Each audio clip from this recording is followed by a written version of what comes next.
Hey guys, this is going to be a breakthrough to shodan idea. We'll be looking at the Blackstones, student of mine, and he's been trying to get a hold of what does it mean basic moves. Basic moves are the ones that are going to launch you out of where you are into towards the Dawn arena. And he had some interesting questions and positions. Now, if you start playing more basic moves, you might start losing because it's not something you're familiar with. Well, here he was up 15 points, but he lost the game. He's unfamiliar with a lot of things. So let's take a look. I thought it was interesting. We'll be looking at the Blackstones mostly. Okay, standard stuff. All is well.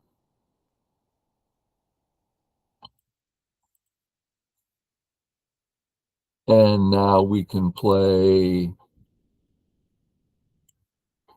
any of these guys.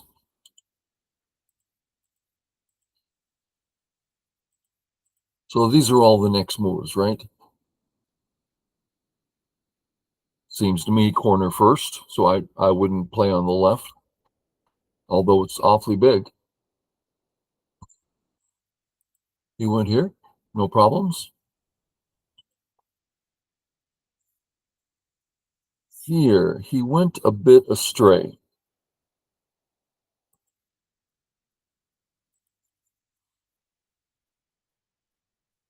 So, if white plays this way, this move is becoming more familiar to people. When I first got this guy as a student, he was playing here, and I wanted to break him of the habit. I wanted to get him used to this move. So this is like what he plays now. Okay, so he's used to this move. Well, he sees this and he finds himself concerned. So he plays it anyway. I mean, he's confused, not concerned, confused. So let's try to go through it here. Black approaches, white responds. Black can play away, but it is 2-1 against him here. Staying here will create equity. So we respond in some fashion. Okay, sounds good. Well, what if white just plays away? One idea is to say that white A ignored me. I'm going to hit it again. I don't need any. There's no other places that are weak, and he ignored me. So I'm going to hit him again. Okay. Where? Pretty much A or B. We see A lot. You see it in games all the time, and then he hits, and you come up, and you come up, and under, and we see this all the time, right? Very common. Now, you don't see this one as much. I don't know why not. It's a perfectly wonderful move. Assuming white, white, and black fixes somehow. Let's just put it here for now. And then white's not great, so white does an extension. We'll just put it here. And everybody's stable. But black has the corner, black has Sente, black's happy. If white goes the other way, we'll go real simple here. Real simple. It's like, again, black has the corner, black's alive, black has Sente. So they're both turning out well. Yeah, I'm fudging a little bit on Joseki just so we can see the simple picture and we don't get all complex. So A or B, both take advantage of the situation. Okay. Now let's get back to the board. White plays here, which isn't really a response to the corner. However, white is more prepared now on the right, which suggests we shouldn't play this one, because this is where white just got better. Well, let's play it where white didn't get better. Oh, but white's going to have an extension in place. That's not a problem. Yeah, just settle your group. So he played here. It makes more sense to think of, well, white ignored us. So if we want to play away, that's fine. One black, one white on top. Or you can respond. Since white didn't play here, and let's again look at it this way, then black can now play away, right? All is fine. So all is still fine when white plays here. It's not in the corner. Okay, hopefully that made sense. And hopefully my taking forever to say something simple isn't too much of a burden. He comes in. White plays very awkward. Black catches in a ladder. White does something strange. Black fixes. Okay. You can't play, you're not allowed to play this move unless you realize he's caught here or that there's a ladder. If you don't see that, then capture. Now there's no cutting stone. But let's assume he saw that. Well, let's look at another one. Now, not only is there a net, there's also a ladder. Okay, what about this one? Well, that just ruined white's eye shape there. So it's awkward for white now. So that might be a little better. But he plays here, no problem. White comes out. Black does play this, a move too late. And then here. It's an interesting move. If we say, well, black's already caught in a net and a ladder, so we don't need to kill the cutting stone, then why are we playing here? Now, I'm sort of guessing that he saw this as a ladder breaker. Personally, I think it's a good move, but I don't think he knew why. So white tries some attack. It doesn't work because we have him in a ladder or a net. So that part's fine. But what about this move? Well, just so we see the picture, let's have black capture. White comes up. Black can't escape, and there's no Y there. If black tries to get out, Atari. Ah, it's an eyeless group. I don't think he saw that. It'd be pretty cool if he did, because it's kind of a odd perspective. Yeah, I'm going to give up my stone. Please take it because you don't have any eyes. It's interesting. So he plays here. I think it's a good move. White. And now we have to ask, is my A group done?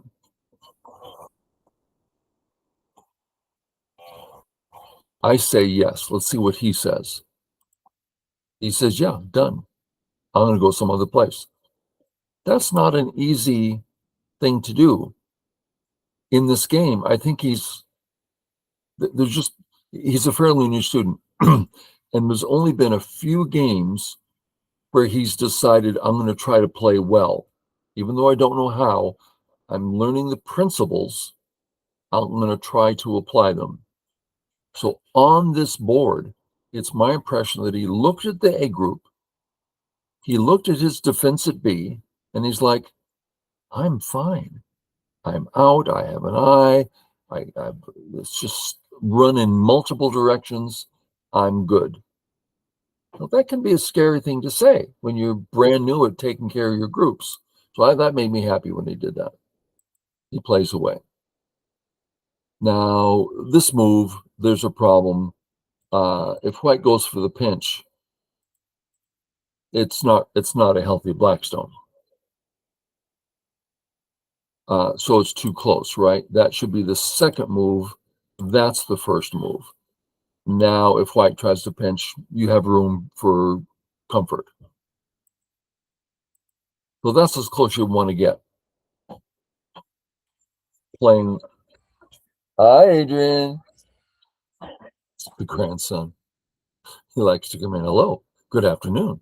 It's 4. Hi.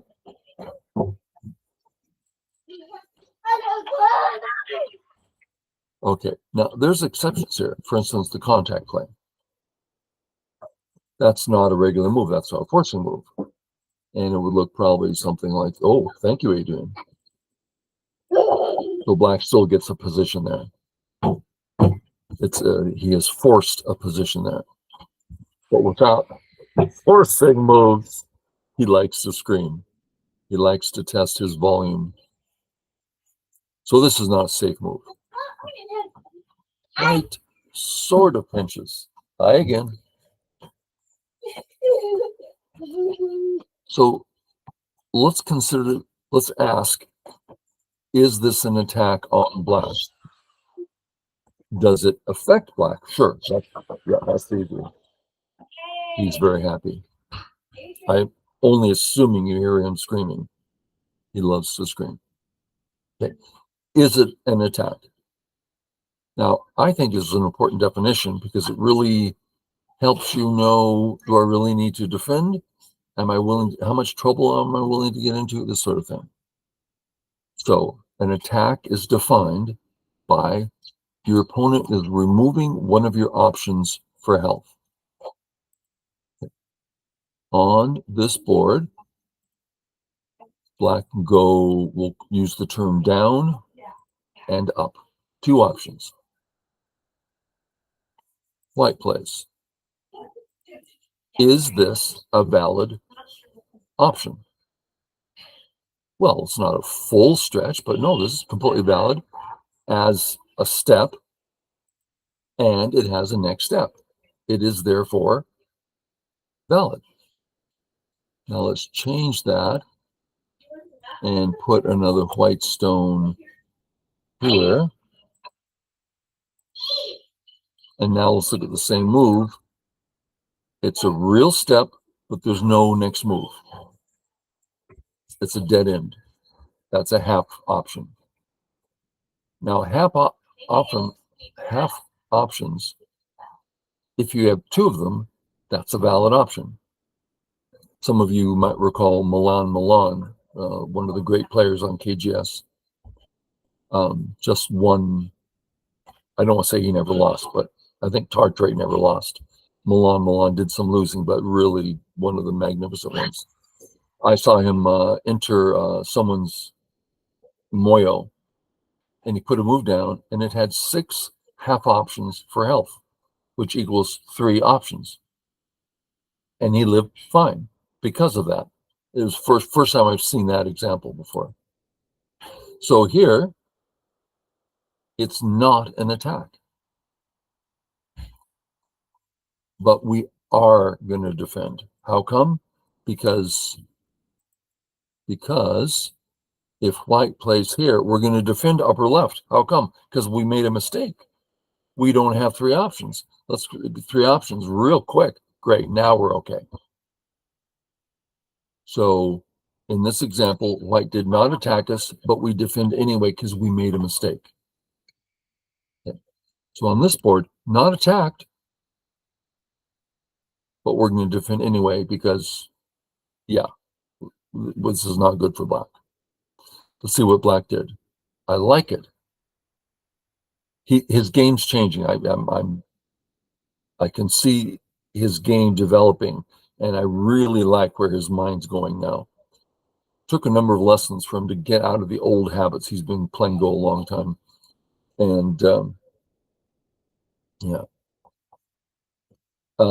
There's a certain professional. She's Korean professional Fordan.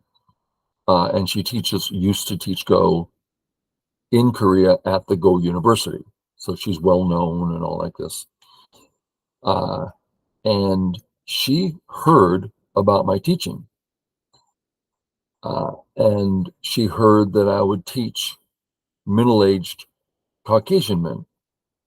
She couldn't grasp this. So she was out on a vacation with her boyfriend, and she asked if she could sit on the lesson. She sat through two of my lessons, 2 different days, and took notes. I was pretty nervous, let me tell you, because she's like, "How can you teach middle-aged men?" And so I told her, I said, "Well, we're teaching different things. You're teaching people how to become professional Go players, how to play profoundly well.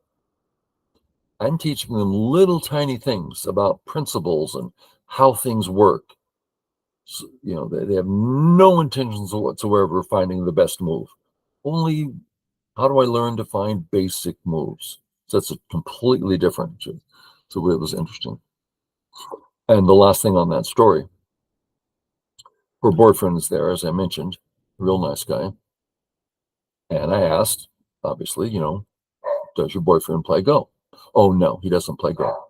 He's only 5Q. We laugh about that to this day. In her mind, that's not playing Go. That's just some beginner attempting to put stones on the board. To us, that's meaningful, 5Q. But to her, it's like it just doesn't even count as playing Go. Yeah, we still laugh about that. Okay, so this is a great move. You're making your base and getting out at the same time and bothering white. So it's a great move. White plays away. Now things are a little interesting. I don't recall what he did. He sent me a question on move 140, and we'll try to get. We won't go through the whole thing to 140 or 120, whatever it was, because it's just I'm taking too long. It's my habit. But we will get there and answer. It's a classic question. Okay, so how do we handle this situation? Well, we always handle it the same way. We'll look at our groups. Let's just mark any group where there might be a question about its health. Well, that'd be the A. Oh, get rid of that circle. Get an A out. There's the A. Our A group, there's a question there. Not much of a base and behind enemy lines. I'm not saying it's weak. I'm saying that's the only group, and it's a serious question. So let's say we don't do anything. White says, "I'm going to surround you. I guess I'll get out this way." "No, you won't." "Yes, I will." "No, you won't." "I'm getting out." And white's getting this wall that affects the whole board. I mean, yeah, black's going to be okay, but it's uncomfortable. So I'm thinking I wanted to do something to help the A group. If you can clarify in your own mind the main goal of your move, it's going to help you a lot. You might think that sounds silly or like, well, he's just talking out. That doesn't mean anything. No, something I've heard over and over and over and over and over. And so, like in this situation, so black, what do you think? Well, if I attack white's B stone, then my A group will do such and such. And they look at a generalized plan. And I'm like, and my question's almost always the same. So you're attacking, you're defending, you're playing in a big area. Yeah, something like that. And they don't know specifically what they're doing. And if you can name your specific goal, things will start clarifying themselves, honestly. And then, okay, defending A. That's what I would do here. A still feels uncomfortable. I'm going to defend A. And now we go on to step 2. And what? Well, that B stone looks pretty lonely. Okay. Help A, hurt B. So are we talking about like a half move help? Help from a distance? Well, maybe not, because you never got out. That's dangerous to play defensive move and you're still behind enemy lines. That's pretty risky. How about you get out behind enemy lines? Okay. If we're going to get out, that suggests one of these getting out moves. Let's say one of the 5, all 5 are getting out moves, and you might decide one's better than another. Or you can start getting out closer to his lonely stone. Okay, that's 6 ways you can get out. Or you can get out hitting him. This forcing move is going to help White a little bit, but you're going to get out big time. You're going to get very helped yourself. So you'd make the decision. Another decision. Well, I'm going to help from close by at H. Let's put that down. White's feeling pretty weak here. If White tries to come through, oh, I'm going to walk out naturally. Let's keep it up. Attacking. White says no. Yeah. White says, I'm going to cut you. White defends himself. You're out big time. Big time. On top of which, that's not even an eye. So White's still weak. It's a standard pattern here. So there's a big difference between this attack, helping from a distance here, and helping from a distance here. This is like you're helping 80 to 90%. This is 100%. I am getting out. You cannot cut me. You're investing 100% effort to make sure you get out. Here, oh, that's cut. But if White tries it, White's in pretty big trouble. Okay, we're down 98, 95, 90%, 85%. But you're putting a lot of energy into defense here, but also a lot into attack. Here, 50%. Not enough here. Okay. We're going to have to make this a 2-parter because I like what we've done so far.